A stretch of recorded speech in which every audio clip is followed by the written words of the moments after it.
The cameras flashed, the crowd froze. And just like that, Hollywood had a new obsession. Welcome to Starscope Report. Join Jordan and Jamie as they uncover Hollywood drama, music industry shakeups, and viral influencer scandals. From red carpet surprises to social media controversies, we dive deep into the stories behind the fame. So today we are taking a deep dive into, well, the headline that is just currently shaking the entire entertainment industry to its core, like absolute core. Right, yeah. And that is Blake Lively lost $64 million because of this man. Which is just a massive number. And to get to the bottom of this, we are pulling from a huge stack of newly available sources for you today. We have so much to go through. We've got unsealed court documents, legal expert analyses, industry reports, and even leaked private text messages. The texts are wild. They really are. Our mission for this deep dive is to unravel exactly how a $350 million blockbuster movie about domestic violence, It Ends With Us, just completely spiraled into a real-life war of egos. A total mess. Yeah, crisis PR and multi-million-dollar lawsuits. Okay, so let's unpack this. We have to start with the staggering price tag that's been slapped onto this so-called mean girl reputation. Right. Because Blake Lively is alleging she suffered this immense $64 million financial fallout. And she is pointing the finger squarely at a coordinated smear campaign by her co-star and director, Justin Baldoni. Yeah, but to understand how we even got to that astronomical number, you have to look at the battlefield first. Right, the movie itself. Exactly. So this movie, It Ends With Us, was an adaptation of a massively popular Colleen Hoover book. And initial reports suggested, a pretty modest budget. Like a standard drama. But recent industry reports revealed the budget actually ballooned to over $55 million. Wow, $55 million. Yeah, largely due to COVID delays and the Hollywood Guild strikes back in 2023. But despite those hurdles, the film was a colossal box office hit. I mean, it grossed over $350 million globally. Which is insane. I mean, on paper, this is a massive win for everyone involved. You'd think so, yeah. Right, but the victory lap was just incredibly awkward. I mean, the cracks started showing very publicly during the summer 2024 press tour. Oh, absolutely. Like if you were scrolling through your feed back then, you definitely noticed something glaring. Justin Baldoni was doing his press entirely alone. Which is never a good sign. Never. You had the rest of the cast taking photos together, laughing, having a great time, and then just him on his own little island. And that isolation is when the feud rumors truly erupted. I mean, media outlets began circulating claims of fat-shaming, inappropriate remarks, and Baldoni allegedly lingering too long during kissing scenes. Ugh, yeah, I remember seeing that everywhere. Right. And here is where the strategy visibly shifts. Baldoni hires Melissa Nathan. Oh, boy. Yeah, for those who don't know, she is the crisis PR manager most famous for representing Johnny Depp. Which, I mean, that is a massive signal to the industry. Hiring Johnny Depp's crisis manager isn't just getting a lawyer. It's like, I don't know, calling in an airstrike. It really is. You are basically signaling to Hollywood that you are ready to weaponize public opinion.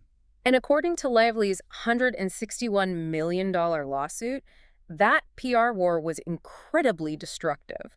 Let's break down the actual math from the court filings, because the mechanics of how reputation translates to cash are fascinating. Yeah, show me the math on this. So Lively's team brought in a marketing communications expert from Northwestern University, Dr. Ashley Humphreys. She analyzed the labels attached to Lively during this time, specifically the terms mean girl, tone deaf, and bully. Wait, I have to stop you right there, because I am struggling to understand something here. Sure. How do you even put a price tag on a mean tweet? Like, I get that it hurts feelings, but how does a judge look at the word bully and say, yes, that costs exactly this many millions of dollars? Well, it comes down to quantifying the digital footprint and then applying it to celebrity brand valuation. Okay, so it's a formula. Exactly. Celebrities like Lively operate like human billboards, right? Brands pay her based on a metric often referred to as a Q score. A Q score, right. Yeah, which basically measures how much the public trusts and likes her. So the expert calculated that those specific retaliatory phrases generated 176 million online impressions. 176 million. Just for those words. And when an algorithm pushes the word tone deaf next to a celebrity's face 176 million times, their Q score just plummets. Wow. And if a brand sees her negative sentiment spike, they pull their contracts. So by their valuation, that drop in trust translates to roughly $36.5 to $40.5 million in direct reputational damage to Lively's personal brand equity. That is wild. It's like celebrity brand equity is a multi-million-dollar Jenga tower. That's a great way to put it. Just one pulled block, like a viral TikTok calling you a mean girl, and the whole $161 million empire just comes crashing down. Precisely, and it doesn't even stop there. The filing also claims that public statements made by Baldoni's attorney generated another 116 million impressions. Oh my gosh. And those were valued at just over 24 million. You put those together and you hit that estimated $64 million in immediate brand damage. It's just staggering. But the wider suit claims immense future losses, too. I mean, she is seeking $56 million in past and future earnings, $49 million for damages to her hair care brand, and $22 million to her Betty Buzz beverage company. Because a modern celebrity's movie career and their corporate sponsorships are just entirely entangled. Absolutely. If you hate the actress, you aren't going to buy her sparkling water. It's that simple. Exactly. But here is the core question I just keep coming back to. Is this backlash artificial?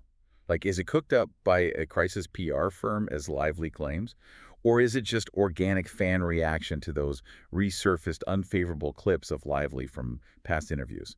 Which is what Baldoni argues. And that right there is the multi-million-dollar question. Baldoni's defense argues that Lively's reputation predated this whole dispute. Right. They claim labels like difficult to work with were already circulating long before she ever stepped on his set. But if we dive into the mechanics of modern PR, the line between organic and artificial is incredibly blurry. Yeah, it really is. Crisis firms can use bot farms, SEO manipulation, and strategic leaks to take a genuine, mild criticism and just amplify it into a roaring digital fire. It's called astroturfing. Astroturfing, right. Yeah, making a manufactured smear campaign look like grassroots organic public outrage. Which is honestly terrifying when you think about it. And the judge even noted there is some direct evidence that a plan to destroy her career was put into action, right? Right. The judge stated this debate over organic versus artificial is exactly what a jury has to decide. Objectively speaking, though, the public certainly reacted. They sure did. The social media data is undeniable. Between September and February of the following year, Lively lost over 864,000 followers. Oh, almost a million. Yeah. Meanwhile, Baldoni gained over 230,000. Wow. But see, narrative control is just what happened after the fact. Yeah. To understand why this PR war even started in the first place, you have to look at the battle for creative control on set. And that involves a shocking twist that literally nobody saw coming. An ultimatum, an A-list husband, and one of the biggest pop stars on the planet. It really highlights how interconnected the top tiers of Hollywood are. Oh, yeah. And how power dynamics dictate everything behind the scenes. And hey, if you're loving these Hollywood twists, make sure you subscribe. We've got even crazier stories ahead in this deep dive. Because we have to talk about the Deadpool factor. Yes, Ryan Reynolds. Was Ryan Reynolds the actual catalyst behind all this tension on the set of It Ends With Us? Well, to figure that out, we have to rewind to early 2024. Production had resumed after the Hollywood strikes, and the tension was already palpable. Lively and Baldoni were reportedly arriving on set separately. So bad. Things were so fractured that Lively actually commissioned her own editor to make a second, completely different cut of the movie. I'm sorry, a competing cut of the film? That is wild to me. I know, it's highly unusual. Isn't it fundamentally the director's job to oversee the edit? Like, if I'm directing a movie and my lead actress goes behind my back to cut her own version, I'd be absolutely furious. Baldoni seems entirely justified in being upset by that. And that's exactly Baldoni's defense. It shows a total breakdown in creative trust. He argues that Lively was trying to completely seize control of the film from its director. Wow. And according to claims made by commentator Candace Owens, who cited a source from the set, the friction was heavily fueled by outside influence. Owens alleges that Ryan Reynolds showed up on set and started asserting control. You're kidding. No, the source claimed he reviewed daily footage, rewrote lines, and even got into a heated argument with Lively in her trailer. Wow, imagine trying to direct a movie, and suddenly one of the most powerful men in Hollywood is allegedly rewriting your script and looking over your shoulder. That is crazy. Yeah, and the claims get even more aggressive from there. The most explosive allegation is that Reynolds gave a literal ultimatum to WME. Right, and for context for you guys listening, WME is one of the top Hollywood talent agencies. It is an absolute behemoth. Yes. And at the time, they represented both Justin Baldoni and Taylor Swift. Right, and Reynolds allegedly pressured the agency to drop Baldoni entirely. He was effectively trying to blackball the director of his wife's movie from Hollywood. Which is insane. If a megastar like Reynolds tells an agency, it's him or me, That is immense institutional pressure. Huge pressure. And if the rumors are to be believed, the digs were highly public, too. I mean, people suspect Reynolds mocked Baldoni using the character Nicepool in his massive blockbuster Deadpool and Wolverine. Right. And then Reynolds posts this cryptic tweet in January 2025 saying, "Truth always comes out." We do have to look at this impartially, though, because Lively's team presents a very different reality. That's fair. They argue she was simply advocating for herself in a vulnerable environment. They state she was asking for stricter intimacy protocols and script revisions purely for her own safety and comfort during explicit scenes. And to be fair to Lively, the intimacy coordinator on set actually noted Lively's discomfort with improvisation during physical scenes. Baldoni even reportedly apologized on set at one point. Yes, he did. And later, a leaked 2 a.m. voice memo from Baldoni surfaced. In it, he apologizes for messing up and calls himself a flawed man. Interesting. But interestingly, he also mentions Reynolds and Taylor Swift being present at a script meeting, and he refers to them as Lively's dragons. Her dragons. Yeah. Oh my gosh, that is so cinematic. It paints this vivid picture of Lively surrounded by these untouchable megastars, guarding her against the director. It really does. But hey, you think the drama stops with Ryan Reynolds? Wait till you hear whose private text messages just got unsealed in federal court. Because the battle for creative control was really just the preamble to the battle for legal control. Exactly. Let's look at the current legal reality as we enter 2026. A federal judge has absolutely gutted Lively's lawsuit, just as her unsealed texts drag Taylor Swift directly into the spotlight. It's just getting messier. And the fallout is pushing Hollywood's golden couple to consider fleeing the U.S. entirely. Okay, the legal timeline here is complex. Wait, before we get to Lively's lawsuit, didn't Baldoni sue her first? He did, yeah. In late 2025, Baldoni filed a massive $400 million countersuit against Lively, Reynolds, and the New York Times. $400 million. Yeah, he claimed extortion and a coordinated campaign to destroy his reputation, but a federal judge dismissed it, essentially shutting it down, though Baldoni can still appeal. Okay, so Lively won that round. But does a judge throwing out Baldoni's extortion suit legally validate Lively's claim that he was at fault? Or is the judge just saying his lawsuit was, like, built on sand? Mostly the latter. It was a procedural win for Lively, but it was very brief. Because in April 2026, Judge Louis Layman dealt a massive blow to Lively's side of the legal war. He threw out 10 of her 13 claims against Baldoni. 10 out of 13. That is a judicial landslide, what actually got thrown out. The most significant dismissal was her claim of sexual harassment, and the why is crucial here. Why? What did the judge say? The judge didn't dismiss it by saying nothing happened. He dismissed it on a technicality of employment law. He ruled that Blake Lively was an independent contractor on the film, not an employee. Okay, wait. She's the star of the movie. Yeah. How is the lead actress not considered an employee of the production? Because of how Hollywood corporate structures work, A-listers rarely just sign a standard W-2 employment form. They operate through what are called loan-out corporations for tax purposes and liability protection. Oh, I see. Legally speaking, the movie studio didn't hire Blake Lively, the person. They hired Blake Lively's LLC, which then loaned her out to the production. Ah, okay. Because of that legal loophole, the judge ruled that standard workplace protections against harassment under that specific statute simply didn't apply to her. He also threw out her claims of conspiracy and defamation. That is wild. I mean, you can be the face of a $350 million franchise and still fall through the cracks of workplace protection just because of your tax structure? It's a huge loophole. So what is even left for the trial, then? Well, the trial is set for May 18th, 2026, in New York. And it's been narrowed down to just 3 claims: breach of contract, retaliation, and aiding and abetting retaliation. So it is now almost entirely focused on that alleged PR smear campaign we discussed earlier. And speaking of PR, the exhibits that got unsealed in January 2026 are just a publicist's worst nightmare. Truly. We are talking about private text messages between Blake Lively and Taylor Swift. Yes, the court granted Baldoni access to those communications during discovery. And in the unsealed texts, Lively refers to Baldoni as the doofus director of my movie. Yikes. And she was explicitly asking Swift for her thoughts on a rewrite of the screenplay. And Swift allegedly replies, "I'll do anything for you."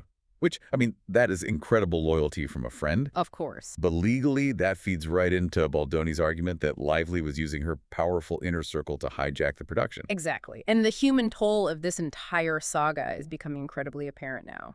Industry insiders are openly stating that Lively has burned bridges. Yeah, that's what I'm hearing too. Film executives are reportedly saying nobody will hire her and that she just isn't getting offers. There's a prevailing sentiment that she has been quietly shunned by the industry since the Baldoni drama exploded. Which has to be devastating. I mean, if you're listening to this and wondering why millionaire actors fighting over a movie edit even matters, this is a massive case study in modern workplace safety and reputation. It absolutely is. Like, where is the line between artistic collaboration and a hostile work environment? And the stress of it all is apparently bleeding into her personal life. Right. Sources are saying it has taken a massive toll on her marriage to Reynolds. Like, they aren't having their big, famous dinner parties anymore. They're preoccupied. And insiders are saying a light has dimmed in their relationship. Though we should note, Reynolds has pushed back publicly on that narrative. He stated in an interview that he's never been more proud of his wife and her integrity. Sure. But the pressure is clearly immense. So immense, in fact, that the couple is reportedly planning a massive life change. Right. I read about this. They have reportedly bought a house in Barnet, which is an upscale town outside of London. Yeah. They are seriously considering a move to the UK for a fresh start, just to escape the relentless backlash here in the States. Strategically, it makes perfect sense. Reynolds has built incredible goodwill in the UK through his ownership of the Wrexham soccer team. Oh, that's a great point. Yeah, sources suggest they believe she could rebrand over there, working with top-of-the-line British filmmakers who might offer her a second chance, far away from the glaring Hollywood spotlight. But, I have to take a step back and just look at the absolute tragedy of this whole thing. How does a project meant to empower victims of domestic violence end up destroying the careers and peace of mind of the people who made it? It is the ultimate irony. A fictional depiction of abuse spiraled into real-world lawsuits, citing abuse, lies, and shattered egos. It's so sad. And if you are a fan of the original books, the collateral damage extends to the franchise itself. A sequel to the film, It Starts With Us, is effectively dead in the water. Completely dead. Justin Baldoni holds the cinematic rights to Colleen Hoover's book, and given this fallout, a reunion is impossible. Man. Well, stay tuned and hit that subscribe button so you don't miss what's coming next, because the ripples of this trial on May 18th are going to be felt across the entire industry. Definitely. And if we connect this back to the bigger picture, it forces you to look at how celebrity narratives are constructed. We watch these dramatic downfalls unfold on our phones, and we assume we are seeing the organic truth playing out on our timelines. Right, you think it's all natural? We think a viral moment is just the world collectively reacting to someone's behavior. But this deep dive really pulls back the curtain on the machinery behind the virality. Like, if a PR machine and a coordinated digital army can allegedly manufacture a $64 million hit to a beloved A-list celebrity's brand through bot farms and algorithm manipulation, what does that mean for the news and opinions you consume every day? It's a scary thought. Are your social media feeds organically yours? Or are your opinions being quietly curated by crisis managers in boardrooms? You've been listening to Starscope Report, where Jordan and Jamie uncover the stories shaping Hollywood, music, and pop culture. Thanks for tuning in, and don't forget to subscribe for more stories that keep the stars shining.